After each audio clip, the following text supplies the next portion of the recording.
I told my brother not to bring his girlfriend to my wedding, but she showed up anyway, and that's how we uncovered 2 years of lies. I'm Sarah, and honestly, I can't think of a single family event where Louise hasn't tried to steal the spotlight. Last Thanksgiving, right as my dad was about to carve the turkey, she stood up and dramatically announced she was pregnant. Everyone gasped. 2 weeks later, she posted on Instagram, "False alarm, but still so blessed," with a hand on her flat stomach like it was a joke. At my niece's birthday party, she accidentally fell off a chair just as the candles were being lit. She literally cannot survive 5 minutes without attention. So when Ryan and I were planning our wedding timeline, hair, makeup, first look, vows, all of it, I knew I had to address the Louise problem. This was supposed to be our day. Just once, I wanted the spotlight to stay on us. About 3 months before the wedding, I called my brother Alex. "Hey, I need to ask you something awkward." "What's up?" He was chewing cereal in my ear. "I don't want Louise at the wedding." Silence. Then an explosion. "Are you kidding me? You're uninviting my girlfriend?" "They were never invited. The RSVP was just for you." "That's the same thing. We've been together for 2 years. She's basically family." I tried to explain I just wanted one drama-free day, but Alex doubled down. "If she can't come, then I won't either." My stomach dropped, but I stayed calm. "That's your choice." I hung up, hoping he'd cool off. But deep down, I already knew Louise wasn't going to let my wedding happen without her. The morning of my wedding should have been calm chaos. Hairspray, music, last-minute nerves. Instead, my cousin Madison came bursting into the bridal suite, eyes wide, phone clutched in her hand. "Sarah, you need to see this," she panted. It was Louise's Instagram story. 15 clips in a row of her getting ready, curling her hair, applying lipstick, trying on earrings, and then the last video, a shot of her glittery gold dress with the caption, "Can't wait to celebrate love today, heart." Tagged at my actual wedding venue. My stomach dropped. Madison whispered, "She's here. Alex is outside arguing with your dad right now." I marched down the hall in my robe and slippers, have my makeup done, adrenaline drowning out everything else. There they were, my dad trying to keep calm, and Alex looking strung out, dark circles under his eyes, hands shaking. Nothing like the confident brother I knew. "Alex, what's going on?" I asked, no sugarcoating. He swallowed hard. "Look, Sarah, I know what you said, but what?" I cut him off. "You promised me you'd respect my decision." Dad put a hand on my shoulder. "Sweetheart, maybe we talk about this after the ceremony?" "No, Dad, we talk about it now. This is my wedding day, and I'm not starting it with lies." That's when Alex finally broke. He ran a hand through his hair, voice low. "There are things you don't know about Louise, things I can't tell you." And just like that, my wedding morning turned into something else entirely. Alex looked like he was carrying a weight that didn't belong to him. He kept glancing around, like even the walls might overhear. Finally, he whispered, "When I told Louise we weren't coming to the wedding, she threatened to hurt herself." It felt like someone punched me in the gut. "What do you mean, hurt herself?" He rubbed his face, eyes bloodshot. He said, "If I humiliated her like that, if I made her look like a fool after she bragged about your wedding online, she'd cut her wrists." My dad and I just stared at him. I couldn't believe what I was hearing. "Alex," I said, firmly grabbing his shoulders, "that's not love. That's psychological manipulation. She's emotionally blackmailing you." I know, he snapped, voice cracking. "Do you think I don't know? But what am I supposed to do? What if one day she actually does it? I can't live with that on me." My heart twisted. My big brother, the strong, steady one, looked completely defeated. "When did this start?" He hesitated. "They're not just threats. Last week I found sleeping pills scattered all over her bed. She swore it was an accident, but..." He trailed off and I finished for him. "It wasn't." Alex nodded, tears in his eyes. "He told me she felt rejected by our family, that maybe it would be better if she just disappeared." My anger wasn't at Alex anymore. It was at Louise, because I was finally seeing the trap she had him in. I felt the rage boil up inside me. Not at Alex, but at Louise for turning his love into a leash. She'd wrapped herself around him so tight he couldn't even breathe without asking her permission. And now she was hijacking my wedding to keep her grip. "Listen to me," I said, locking eyes with him. "What she's doing is emotional abuse. She's using fear to control you. That's not love, Alex. That's prison." He shook his head, whispering, "But what if she really hurts herself? What if this time it's not a bluff?" "People who truly want to harm themselves don't announce it to get leverage," I said firmly. "They need professional help, not a partner giving in to every demand." Dad nodded. "She's got you cornered, son. You can't keep living like this."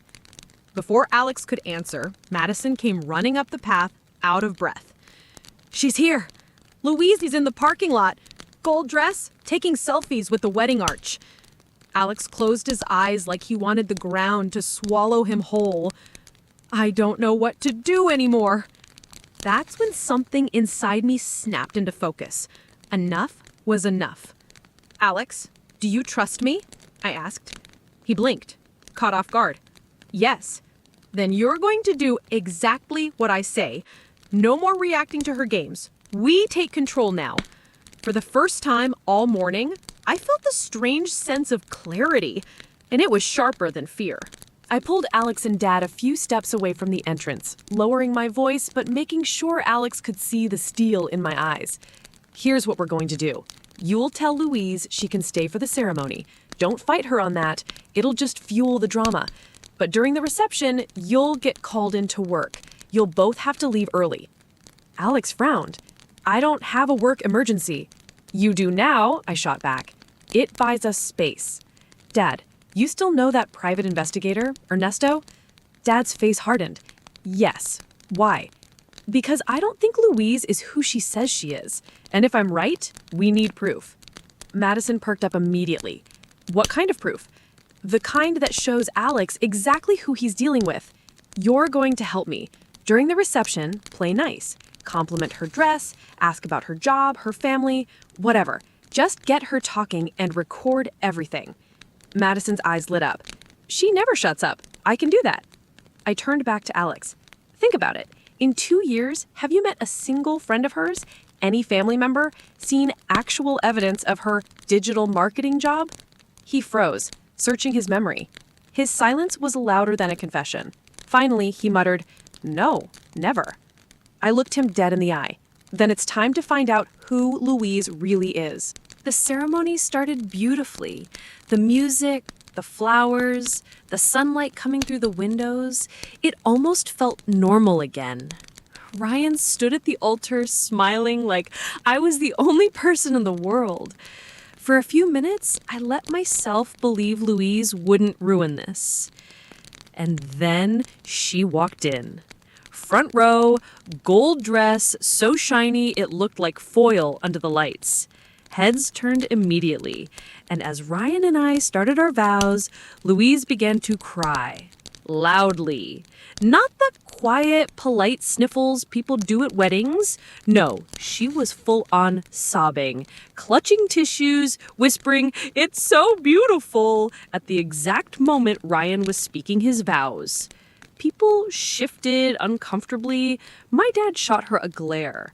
Alex stared at her like he didn't recognize her. I clenched my jaw, refusing to let her derail me. I finished my vows with a steady voice, every word one more step toward reclaiming the day she was trying to hijack. The applause drowned her out for a moment, but I knew this wasn't over.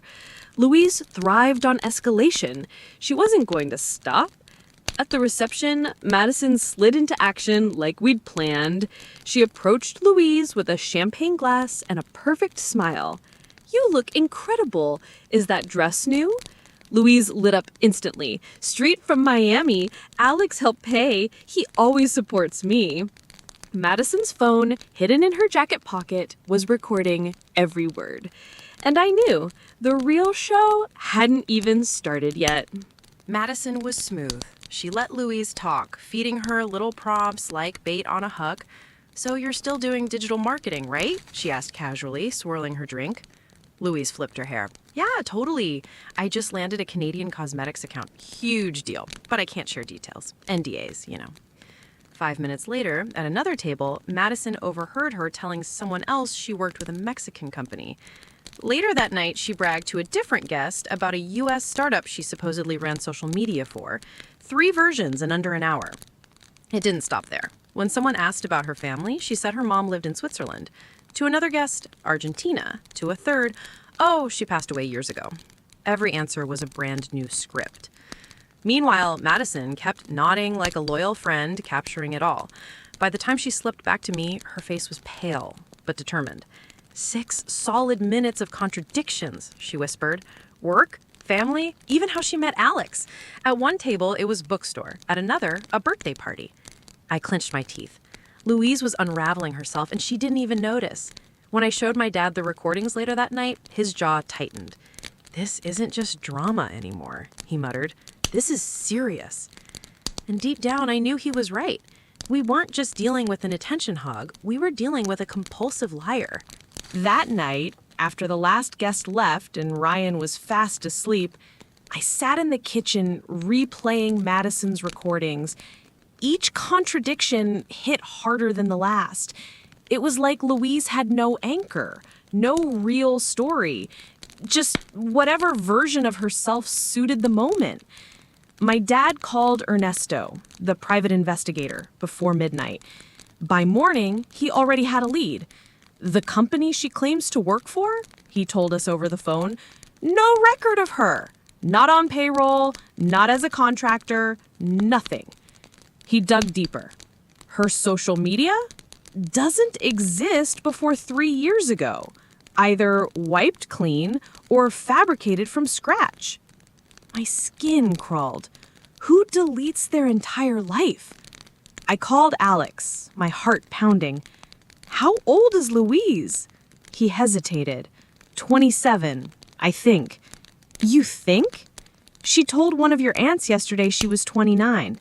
Then to one of my friends, 25. I nearly dropped the phone. Alex, that's not normal. People don't forget their own age. His laugh was hollow. Maybe she was joking. Was she joking when she told different people 3 different stories about Mom? That she adores her, that she's never met her, that you two already live together? For a long moment, I only heard his breathing. Heavy, shaken. Alex, I said quietly, you don't know who you're living with. And for the first time, he didn't argue back. The next morning, Dad's phone rang before breakfast. It was Ernesto, and his voice was tighter than usual. I've got something. Nothing criminal yet, but enough to raise alarms. He'd found court records in another state, a lawsuit for unpaid rent, another for improper use of a credit card, both tied to a woman with Louise's photo. Only the hair color was different. The name? Completely different. I felt my stomach twist. Aliases? More than one, Ernesto confirmed. And that's not all. There's a restraining order filed by her own family. The paperwork says she threatened them, even tried to break into their house. Expired now, but still on record. When I relayed this to Alex, he went quiet. Too quiet. Finally, he whispered, "No, that can't be right." I asked him, "Have you ever seen her ID?" Silence. You've lived together 2 years, and you've never once looked at her driver's license, a passport? His voice cracked.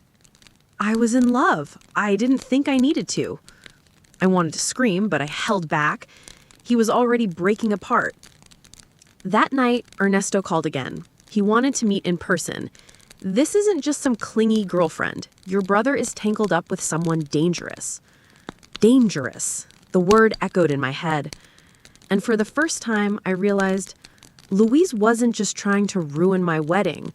She was trying to consume Alex's entire life. I met Ernesto the next day in a quiet cafe downtown. He slid a folder across the table, but his words hit harder than the paper ever could. Your brother's girlfriend has a pattern. Fast relationships, intense attachment, then threats and blackmail when things sour. I braced myself as he continued. I spoke with 3 of her exes, 2 men, 1 woman. Every story was nearly identical. She moved fast, pushed for commitment, then turned manipulative. In one case, she faked a pregnancy to keep the guy from leaving. Another ex said she staged a medical emergency. The woman I talked to was left with thousands in debt after Louise convinced her to move in. My stomach churned. It was like hearing Alex's life retold in advance. She doesn't always go by Louise, Ernesto added. Rebecca V. Ree, even an Issa on some old forums. She changes names like costumes. Always different backstories, different families, different jobs. I couldn't stop shaking my head. Does Alex know any of this? I showed him some of the basics, offered to connect him directly to one of the exes. He hasn't responded yet. I exhaled sharply. Because he's terrified. He knows if he admits it's real, he has to walk away, and that's the hardest part. Ernesto's eyes softened. Sarah, your brother isn't just dating a liar. He's living inside her performance. And all I could think was, how much longer before the curtain finally collapsed? That night, I called Alex. He answered on the 3rd ring, his voice low, like he hadn't slept. What now, Sarah? I didn't waste time. Alex, tell me the truth. Do you even know how old Louise is? Silence. Then, she's 27, I think. You think? Yesterday, she told Aunt Lisa she was 29. To your friend Josh, 25. That's not a slip of the tongue, Alex. That's lying. His breathing got heavier. I pressed harder. Have you ever seen her ID? Passport? Anything? No, I never thought I needed to. Exactly. Because she's been controlling the story the whole time. Do you realize she's told people 3 different versions of her relationship with Mom? In one story, Mom loves her. In another, they've never met. In a third, you 2 supposedly live with her already. His voice cracked. Why would she do that? Because she's not who she says she is, I snapped. Dad's investigator found lawsuits, restraining orders, different names. Alex, this isn't just drama anymore. This is dangerous. He didn't argue this time. He just exhaled, long and shaky. I'm scared to find out what else I'll discover. For the first time, my brother sounded like a man who realized he wasn't in a relationship, he was in a trap. The next morning, Dad called with a tone that made my blood run cold. Ernesto found more. I gripped the phone tighter. More what? 2 lawsuits under different surnames. Credit card fraud, lease violations. Same face, Sarah. Same woman. Just new hair, new name. My stomach dropped. And there's worse. A restraining order filed by her own mother. The statement says Louise, or whatever name she used, faked pregnancies, invented illnesses, and made threats. Her mother wrote, I fear for my safety and for others. I had to sit down. Does Alex know? Not all of it. He's resisting, says he wants to verify for himself. But Ernesto connected with an ex, Thomas. The moment he heard her name, he begged Ernesto not to mention her again, said she wrecked him for years. When I told Alex that evening, his voice was brittle. Sarah, if all this is true, what does that make me? A fool? Blind? I fought back tears. No, it makes you human. You trusted her. That's not a crime. But Alex sounded hollow. She's been rewriting her life in front of me, and I never noticed. That night, Ernesto warned us, this isn't just manipulation anymore. This is systematic. She's dangerous, and she knows how to cover her tracks. And I realized something terrifying. Alex wasn't just at risk of heartbreak. He was at risk of losing everything. 2 nights later, Alex showed up at my apartment looking like he hadn't slept in days. His jacket was wrinkled, his eyes bloodshot. He didn't even sit down before blurting, "Did you know she has access to my accounts?" I froze. What do you mean?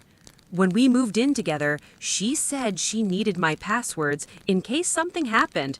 I didn't think twice. Today, I checked my bank. There are charges I don't recognize. Thousands, Sarah, thousands. My heart pounded. I pulled out the folder Ernesto had given me, slid it across the table. You need to see this. Alex flipped through pages, his hands shaking. Records of online purchases, credit cards opened in his name, payments linked to her so-called work. Some items were traced directly to their apartment, furniture, clothes, even gifts she'd given him, bought with money stolen from him. His voice broke. What if it's all a coincidence? Maybe the investigator's wrong. I leaned in. Alex, remember your wedding day meltdown? The pills on her bed? The threats? Do you really think that was coincidence too? His eyes shut tight, like he was bracing for an impact. When he opened them, something in him had cracked. I have to get out. I don't know how, but I can't live like this. For the first time, he wasn't defending her. He was admitting the truth. And that meant the war had finally begun. 2 days after Alex saw the evidence, Louise vanished. No calls, no texts, just silence. Alex panicked, pacing the living room at Dad's house, convinced she'd made good on her threats. Then the call came. An ambulance had brought her to the ER with cuts on her arms. Superficial, non-lethal. When I rushed to the hospital, I found Alex pacing the waiting room, eyes red, hands trembling. He hugged me like a drowning man. "She's here. I don't know what to do." A psychiatrist on duty pulled us into a side room. "She's stable," the doctor said, voice calm but firm. "The wounds aren't deep. Honestly, they look deliberate, but controlled." I frowned. Controlled? The doctor sighed. "This isn't my first case like this. Some patients self-harm as a form of manipulation. And one more thing." She hesitated, then added, "She tried to flirt with a doctor on the stretcher, told him she needed saving from her boyfriend." Alex collapsed into a chair, staring at the floor. "This isn't love," I said quietly, gripping his hand. "She's using this to trap you." The psychiatrist nodded. "My professional recommendation, don't take her home. You're not obligated. And if you do stay involved, you'll need therapy yourself." That night, Alex didn't visit her again, and Louise noticed. By morning, her Instagram story was up, a black and white hospital selfie captioned, "Abandoned." But the real storm was only beginning. By the next morning, Louise had flipped the script. Her Instagram filled with cryptic posts, black backgrounds, white text. "When you trust someone and they betray you, true abuse is invisible." And just like that, she wasn't the manipulator anymore. She was the victim. It didn't stop there. A few hours later, an anonymous thread popped up in a women's forum describing a boyfriend who isolated her, yelled at her, and drove her to self-harm. The details were eerily specific. Too specific. Madison dug around and traced the account back to an old email Louise had once used. That night, messages started hitting our family phones. Veiled threats, insults. "You protect abusers. Wait until everyone knows the truth about Alex." Alex was unraveling. He barely slept, barely ate, his hands shaking constantly. At work, his boss asked questions after receiving a strange anonymous email accusing Alex of emotional cruelty. Louise had turned the entire narrative upside down. Now Alex wasn't the man being manipulated, he was the monster. Dad was furious, Madison cried, Mom looked haunted. I just felt cold, ice in my chest, like we'd slipped into a world where truth didn't matter.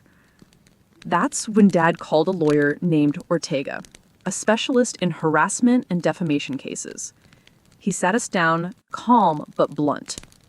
"If she's defaming Alex, we'll need to document everything. Screenshots, recordings, witnesses. You can't fight shadows without proof." And we all knew the real fight had just begun. Ortega didn't waste time. Within 3 days, he filed for a temporary restraining order. Louise was barred from contacting Alex in any form or coming within 500 yards of him. When the judge signed it, Alex finally exhaled, like he'd been holding his breath for months. For a second, I thought maybe, just maybe, we had some control back. It lasted less than 48 hours. The same night she was served, Louise showed up at Dad's house, crying hysterically on the front lawn. When no one let her in, she left an envelope on the doorstep. Inside was a torn bracelet Alex had given her and a handwritten letter that made my skin crawl. Without you, I die. Everyone is against me. If you leave me, I disappear. It was pure manipulation, and also a blatant violation of the order. Ortega filed it immediately. But Louise wasn't finished. The next day, a fake Instagram profile popped up claiming to be one of Alex's exes. The account accused him of abuse, insisting our family had covered it up. It got taken down quickly, but another appeared. And another. Strangers began commenting on family members' posts, calling Alex a monster. My uncle's cafe even got a 1-star review that read, "They support abusers." Mom's phone buzzed all night with anonymous texts. "You should be ashamed." I watched Alex sink deeper into himself, quieter by the day. The restraining order hadn't scared Louise. If anything, it made her bolder. And Ortega warned us. She's escalating. People like her don't stop when you set boundaries. They see it as a challenge. The morning after Ortega warned us, we woke up to chaos. A mass email had gone out overnight.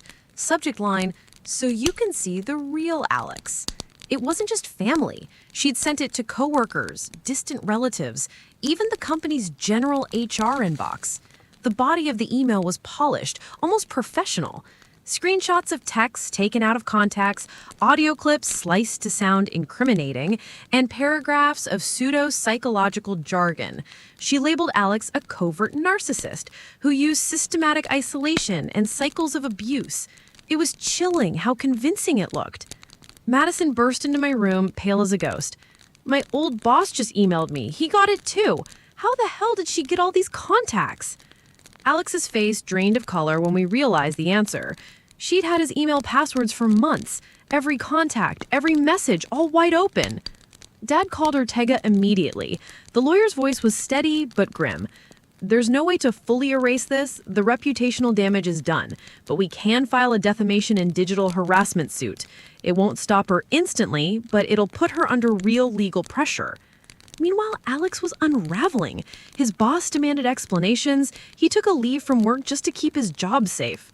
I watched my brother, the strongest person I knew, reduced to a shell. And Luis was the one pulling every string.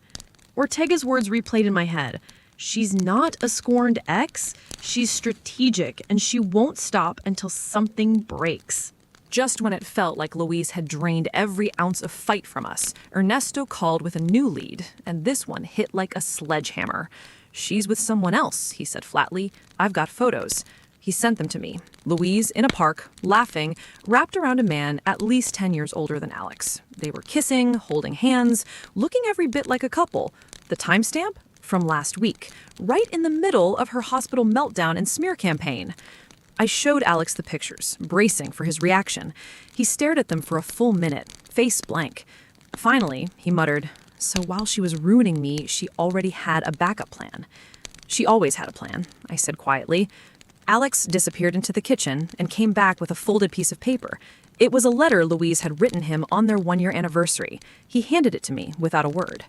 It read, "I've never loved anyone the way I love you.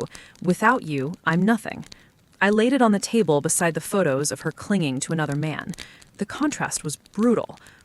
"What do we do now?" Alex asked, voice breaking. I looked at him. "We sink the castle of lies." Ortega took the evidence. Ernesto kept digging. And 3 days later, he uncovered the final piece that would put Louise exactly where she belonged. 3 days later, Ernesto called again, and this time his tone was almost triumphant. "We've got her." He'd uncovered bank records, a credit card opened in Alex's name, thousands of dollars in charges he'd never authorized, clothes, electronics, even gifts she'd given him, all paid for with his credit. The worst part? Some of the charges were gifts for her new boyfriend. "The police will take this seriously," Ernesto said. "It's direct fraud, hard evidence." We filed the report immediately. When officers served Louise with the notice, she put on a full performance at the apartment building entrance. She fainted dramatically, then screamed that Alex had stalked her, that she feared for her life.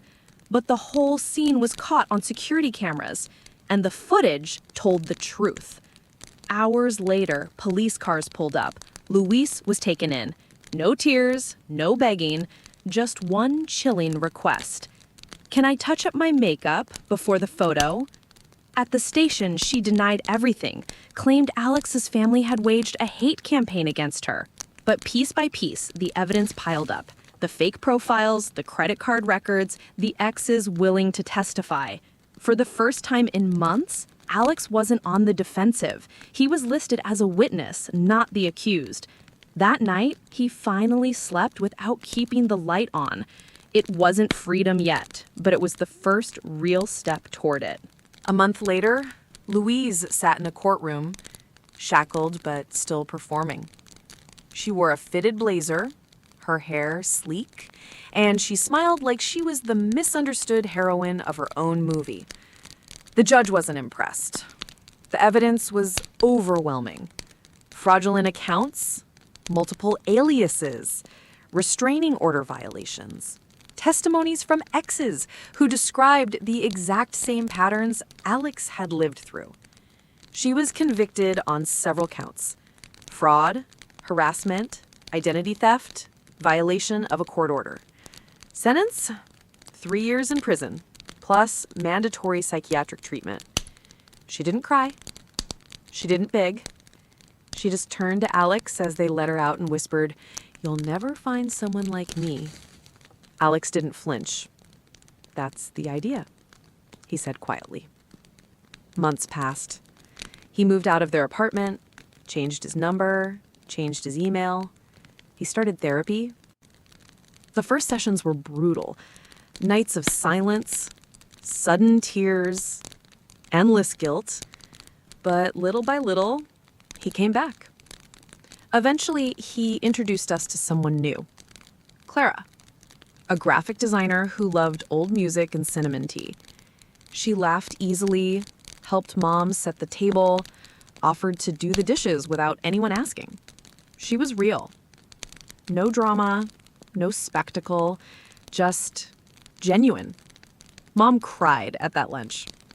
Dad clapped Alex on the shoulder and said, "It's about time." Alex never mentioned Louise again, but in his desk drawer, he kept a folded pamphlet, support group for survivors of psychological abuse. Because for him, the story wasn't just about escape. It was about helping others find the door out, too.